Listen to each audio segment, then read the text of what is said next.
today we're gonna finish cleaning up the lot here. Basically, Jeremy's gonna rake all the trees that are down. I'm gonna start clearing out the trees here.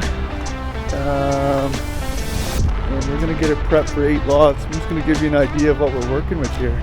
We basically have to grub all of this here, through here. We're gonna leave some trees as green space, but 90% of the stuff is gonna go.